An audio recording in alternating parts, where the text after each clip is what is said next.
Hi everyone, welcome to my presentation. Today I want to talk to you about the dangers of early optimization. My name is Michael Mullen and let's get started.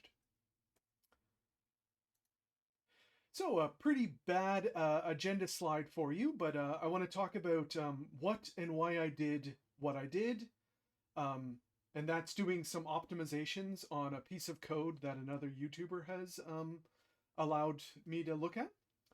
And then I want to talk about the real world use case of the things that I did and why I wasted my time. So, what is it that I did and why did I do it? One of a favorite YouTuber of mine named Vagelis, he does a YouTube channel called Never Do Through the GUI What You Can Do Through the CLI. He's been doing a lot of web framework comparisons over the past few months. And I really like his content. I watch every one of his videos. You should watch his videos too. In his latest video, he showed that there was a huge improvement to the performance of a Java-based web framework called Vert.x. And the benchmarks showed that it benchmarked even better than an actix-web framework, even though the Java code had some extreme optimizations done to it. So as a Rust developer, I kind of took this personally. There's no way that Java is going to be faster than my favorite programming language, Rust. So I decided to start optimizing the Rust code and see how fast I could get the Rust code going, um, and kind of claim back the honor of Rust. So let me describe to you what those optimizations were, and then I'll show you the code. So in the original code that Vagelis has put out on his GitHub, upon every request that the web server receives, there is one allocation for all of the users, all of the user data. After that, there is many allocations as the users are being serialized into JSON. Now, because Serde Json is doing all that work, um, I can't tell you exactly how many um, allocations and copies are being done, but basically the concept you can think of it is that um, the output, the HTTP response that actix is going to give is based on Serde Json doing serialization. When the user's vector is fed into Serde Json, there is no way for Serde Json to know how big of a buffer it needs to allocate at start. So what it's going to do is it's going to um, get a contiguous area of memory and place the first user into that contiguous area of memory. But then the next user comes in, or it's serializing the next user inside of that vector of users. And what it'll need to do upon that is it'll need to resize its contiguous area of memory. And the way that resizing works is that it's going to allocate a new buffer, which is twice the size as the original buffer, copy all of the original data into that new buffer, and then put the new data at the end of what it just copied. So it's not a new allocation per every new user, because it's going to grow, like it's going to have space for one user, two users, four users. It's going to allocate for four users on the third user, and then on the fourth user, it's not going to do another allocation. And then the fifth user will come in, and the space will be given for eight users. So 5, 6, 7, 8 will not incur a new allocation and will not incur a new copy. But then on the ninth user, it's going to allocate space for 16 users, copying those first 8 into a new contiguous area of memory, and then 9, 10, 11, 12, 13, 14, 15, 16 will not incur that sort of allocation and copy cost. Um, So what I changed this code into was that there will now be one allocation per working thread total ever. So for the user's memory. So that means on a 1-core machine, there will be one allocation for users. And on a 32-core machine, there will be 32 allocations forever, for the entirety of the runtime of the application, um, instead of per request. So that means that if there is 10 requests to the web server, it's because there's some lazy loading, I will be doing 10 allocations. But if there is 100,000 allocations, I will be doing 32. If there's 100,000 requests that come into the web server, I will be doing 32 allocations, period, because my machine has 32 cores in it. And then for the second part, for optimizing the Serde Json stuff, I know how big the end result HTTP request needs to be. I know the size of the contiguous area of memory that JSON Serde needs. So I am going to allocate that one per request, as opposed to Serde Json like figuring it out as it goes along. So let me show you this code to be a little bit more demonstrative. On the right we have the original code, and on the left we have the optimized code. So when we create that vector of users, and we're going to create the vector of users upon every request. So when we get a new request, we're going to, in the original code, we're going to allocate a new vector that will hold all of the users. And we've hard coded this at 1,000, just because it's a demonstration. We're just using 1,000 for this. And then we have a for loop filling up that user vector. So there will be no more allocations per this request, but when another request comes in, there will be another allocation, and then we will fill it up. So in the optimized code, I'm going to be using a thread local static area to hold all of that memory, which means that there is only one allocation per thread, as opposed to one allocation per request. And then we go about filling that data up and using it later. So how do we use those users?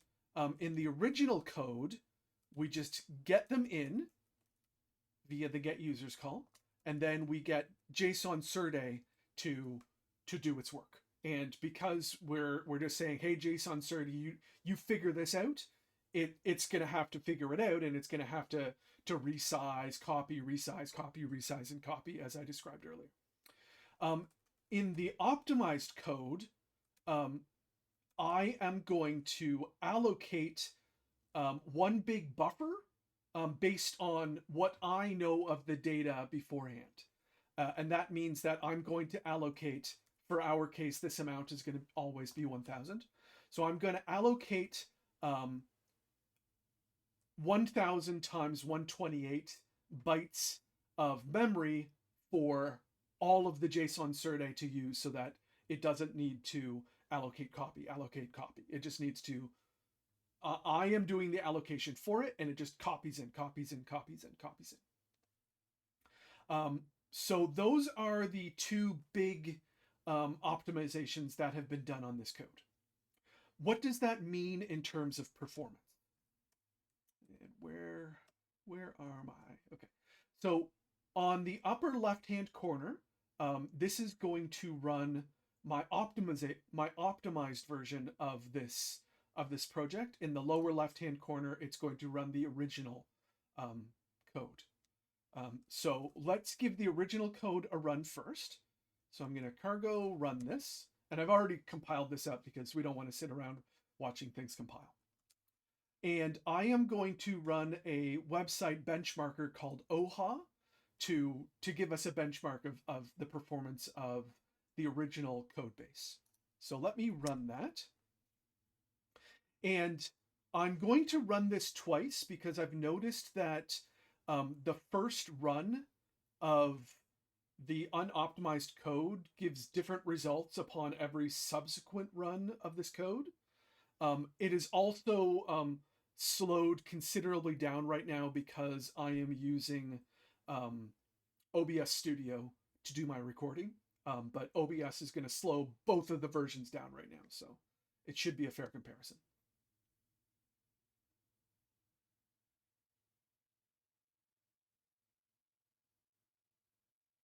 All right, so this is our first run. And like I said, I do see anomalies upon every subsequent run, so I'm going to run this twice. But just to see what happened, it took 40 seconds to run this test. We handled around 10,000 requests per second, and we handled the amount of data of 950-ish megabytes per second transfer with this. Let me run it again because, like I said, I do see some anomalies. So you'll see right now in the data column, it's running faster. And I don't know why that is. Maybe subsequent runs get the caches warmed up, but I don't really understand that because I'm running 400,000 tests in this OHA test, so I don't like that 400,000 should minimize any like cache warm up stuff. So I don't really understand why this is. But to be a fair test, let's run it twice and see what we get. So in this case, it took only 33 seconds to run the test, and we handled around 12,000 connections per second, and the transfer per second was 1.09 gigabytes of data. Okay, so let's kill this, and I'm going to run the optimized version. And we're going to run the exact same test. And as you can see, this is considerably faster. So just in the first test, we're handling around, 4 times more. It only took 9 seconds versus 33. And we're handling nearly 4 times the amount of transfers per second. Let me run this one more time just to have a nice fair test here.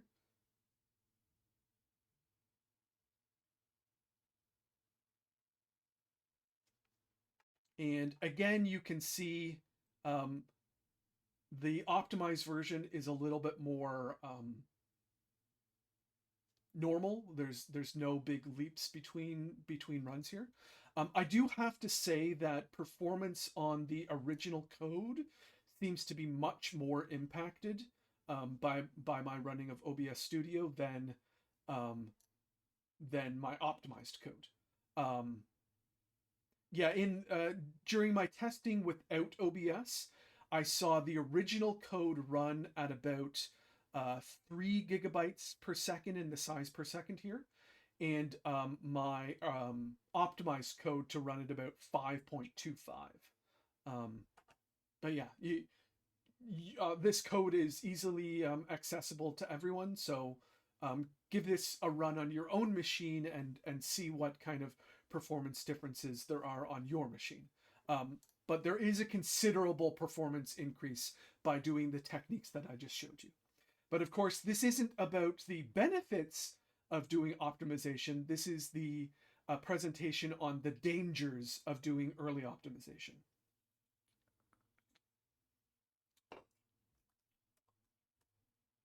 So our code is significantly improved, but what about real world scenarios? Because we're not just running web servers to serve our own web requirements here. The whole idea of a web server is you put it up on the internet and a whole bunch of other people can talk to it, not just us on our own machines. So before we get into that, I want to do a side note here. I'm sure you've heard a lot about Linode from your favorite YouTubers, from your favorite podcasters. Everyone's talking about Linode here. But there is another alternative to Linode, and that's a cloud hosting service called Hetzner. I want to make it clear to you that bigger marketing budgets does not equal a better product. Um, I am not being paid by Hetzner to show off how good Hetzner is here. They don't know who I am other than I have account on their service. But from what I see, Hetzner doesn't market. Period. Like the only person I've ever heard talk about it is a guy named Derbauer, and Derbauer does um like overclocking stuff, and stuff that isn't necessarily related to working with cloud servers. So, and he's the only person on the internet I've ever heard talk about it before. But yeah, the thing about Hetzner is when you compare it to Linode, and I've got some comparisons up on here, for the cheapest Linode available to us, you can get for $5 United States currency, you can get a 1 CPU machine with 1 GB of RAM, 25 gigabytes of storage, and 1 TB of transfer data. For basically the equivalent price on Hetzner for €4.75, which is basically the same price. So I did some conversions here to Canadian dollars, which is what I use because I'm a Canadian. So €4.75 comes out to 6.23 Canadian dollars, while $5 US comes to 6.39 Canadian dollars. So Linode is a little bit more expensive, but like when it comes to these pennies, who really cares? But what you can get on Hetzner for basically the same price is 2 CPUs, 2 GB of data, so twice the CPUs, twice the memory, 40 gigabytes of disk space, so not twice the amount, but a considerable amount more. And this is the big one. The traffic you can get on Hetzner is 20 terabytes of transfer data. So you can get 20 times the amount of internet usage out of Hetzner than Linode. Like I said, I am not being paid to tell you this. In my opinion, Hetzner's biggest problem is that they don't market. Hetzner has a referral program that I am not a part of. And why I am not a part of this is that in order to be a part of their referral program, you first have to spend €100 on their cloud hosting. And right now I am up to about, let me do a quick refresh. I am up to 7 euro cents.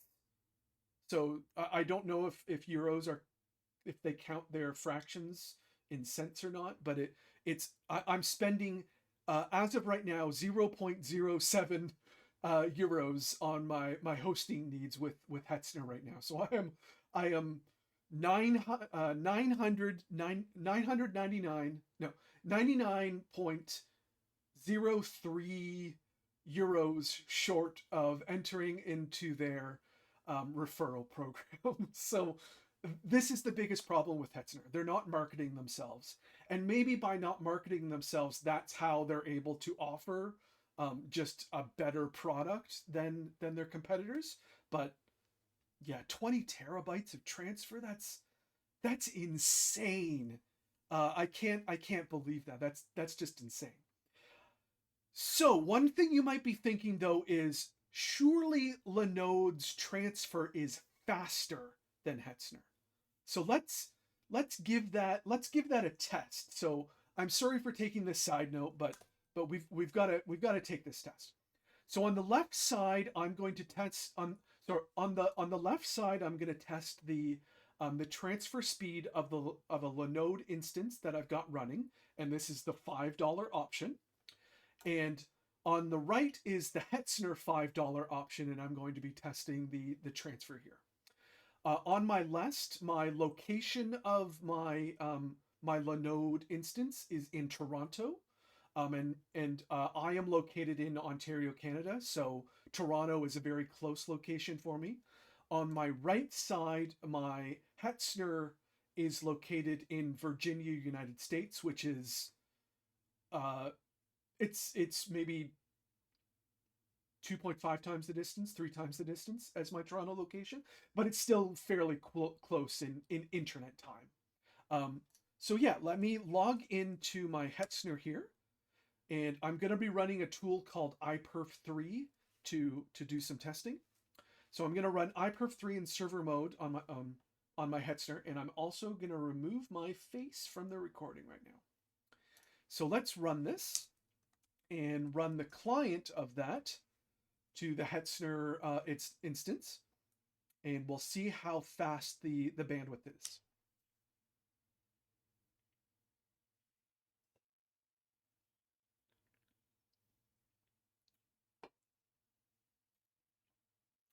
So as you can see in the code that the line that I'm highlighting, the average speed is about 30 megabits per second. Okay, how does that compare to Linode? Let me log into my Linode and run the same iperf3 command. I will drop this and exit out. So, and I will run the command here. Oh, first I've got to start off the server.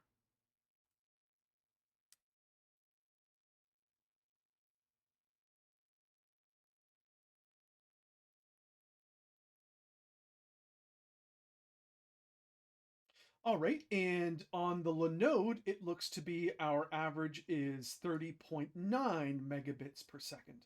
So that's a rounding issue right now. So the next thing you might be thinking is, but what about your latency? This is just your throughput speed. What about your latency? So let's do a ping of Hetz to see how fast the latency is, and at the same time, let's ping Linode. So what you should be seeing right now is my ping to my Linode is about the ping to Hetzner takes twice as long as the ping to Linode, and that's probably largely due to the Linode instance being half as far away as the Hetzner instance.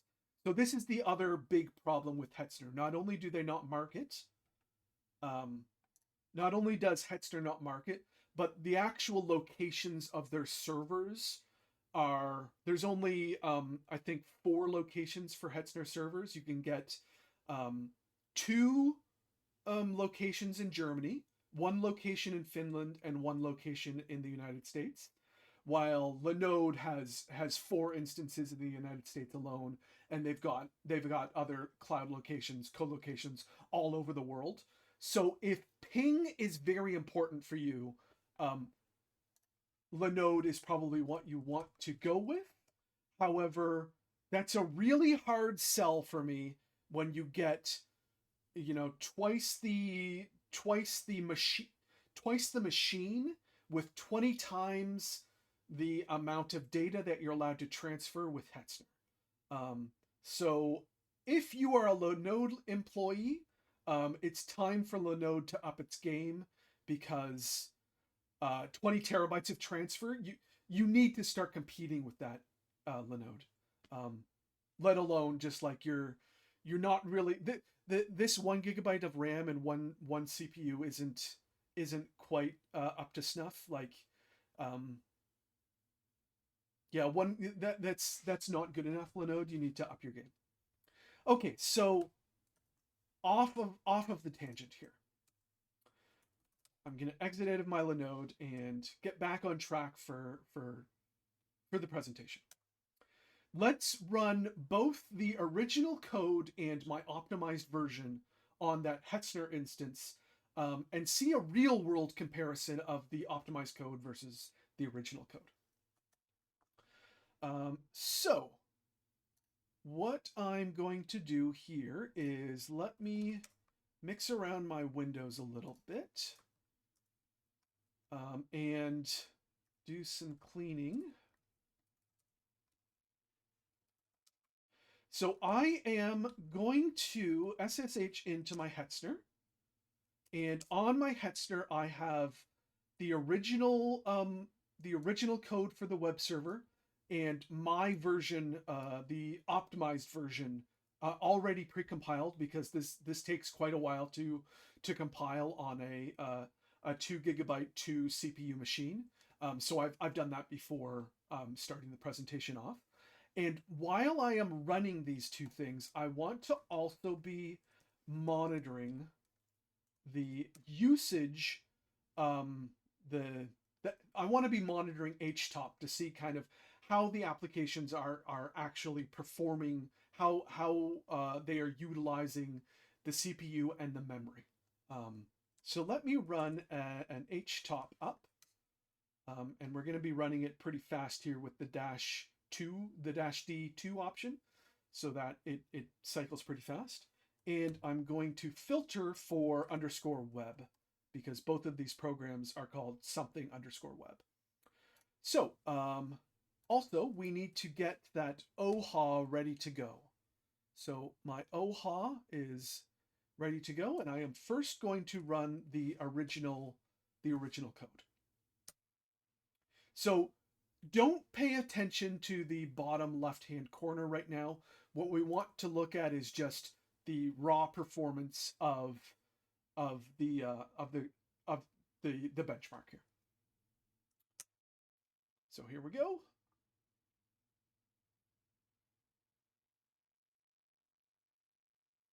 And just in case I have the same issue as I had on my machine, where the first run of the original code performs significantly worse than subsequent runs, I'm going to run this again.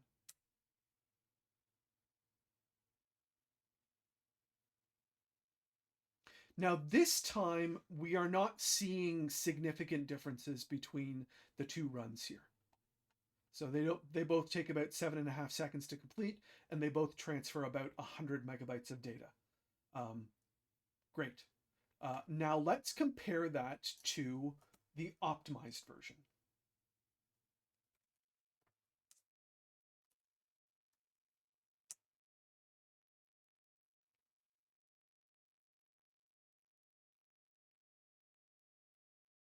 And just for a fair test, I'm going to run it twice.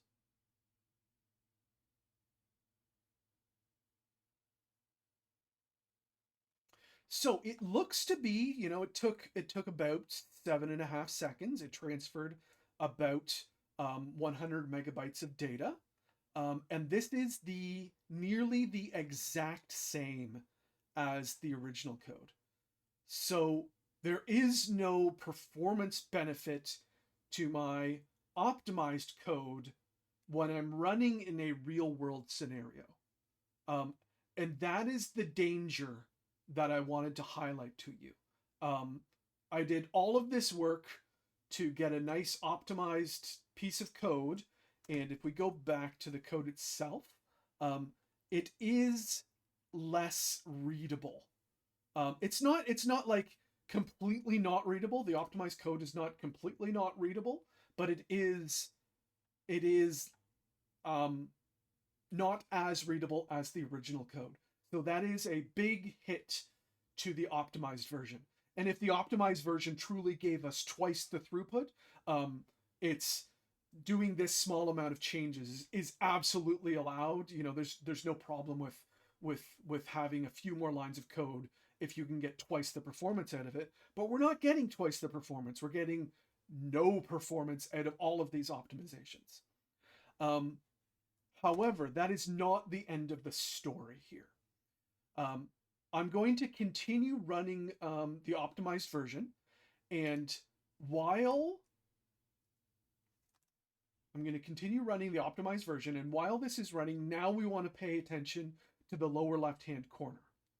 Actually, I'm going to start this off fresh, and you can see my resident memory right now is about 3 megabytes of data, and I'm not using any of the CPU. But let's pay attention while I run the OHA benchmark, and we'll see what happens here. So my memory is spiking to about 50% of the CPU, and my resident memory is getting up to about 15 megabytes of data, and it is never lowering from 15 megabytes. And that's because I am making the trade-off between memory and CPU. I am allocating all of that memory. I'm allocating all of that memory right here, and that memory is always going to be there in the program once allocated upon the first run. So yeah, once that memory is allocated, it's never going to shrink. At 15 megabytes, that's not so bad. And remember, we got up to about 50% of the CPU. So we're using our resources that we are using to run this benchmark right now came up to 50% of the CPU with 15 megabytes of data. Now let's run the original. And as we can see, we're starting off with a lot less resident memory used. We're at about 2 megabytes, a megabyte and a half of memory being used. And of course, we're not using any CPU right now. But as I run it, we are jumping up to 80, 90 sometimes percent of the CPU being used. And our resident set got up to about 14 megabytes. And it's not coming down from that right now. If I run a second time, again, sometimes touching 90, usually around 80. So we're at about 14 megabytes of resident memory. So less memory usage, more CPU usage. Both of these categories, better is less, because if right now on this machine, on this Hetzner instance, this web service is the only primary application. But let's say we were running, 2 web servers or something like that. Then it matters that these applications are using up resources. And in fact, what this means is that if my workload got heavier, if the computations inside of the Rust code got heavier, the optimized code would probably have a better time handling that because it's using significantly less CPU resources and not all that much more memory resources to do its work. But for the workload right now, it's like we're never going above 100% of the CPU. So the way that HTOP works is that I would be able to get up to like 200% of the CPU because there is 2 CPUs being used up here. But neither of these are touching it. But it is important to notice that the optimized code is using significantly less CPU resources. And that is because the bottleneck for both of these situations is the network. It doesn't matter how optimized the code is. The network can only run as fast as the network can run. Yeah, so take for that what you will. Take for all of these optimizations for what you will, with these things in mind. So in conclusion, be wary of doing premature optimizations. I was optimizing for the benchmarking test that Vagelis was running on his host machine.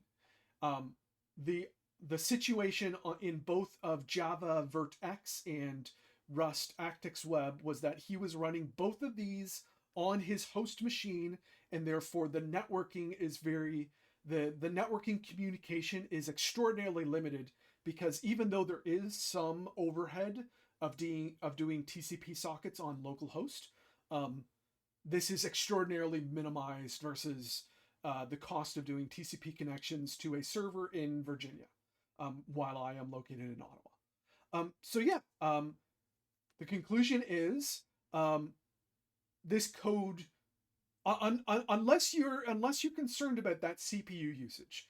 So let's say that you really liked Linode, no matter what Hetzner does to give you all these benefits of like twice the computer, 20 times the amount of transfer. Let's say that you're loyal to Linode because your favorite YouTubers and your favorite podcasts have been telling you about Linode over and over and over for the past year, and the marketing has worked on you. Let's say you really like Linode, but you only want to spend $5 a month on your hosting needs. You would only get one CPU and 1 GB of memory. That original code that is not optimized might start to have problems on that Linode, because as you can see on the testing I was running here, I was getting close to maxing out a CPU core. And that might matter on your lower performance, lower tier machine that Linode gives you. But on Hetzner, with a 2 GB machine with 2 CPUs, optimizations did not need to be done on the use case that is most relevant to me. Other than, of course, winning a benchmarking award while running on a host machine, which is kind of what I was going for in the first place. But yeah, I hope you've learned something about Rust. I hope you've learned something about using cloud services, and I hope you now know that Hetzner exists. And I hope you have a good day. Thank you very much for watching.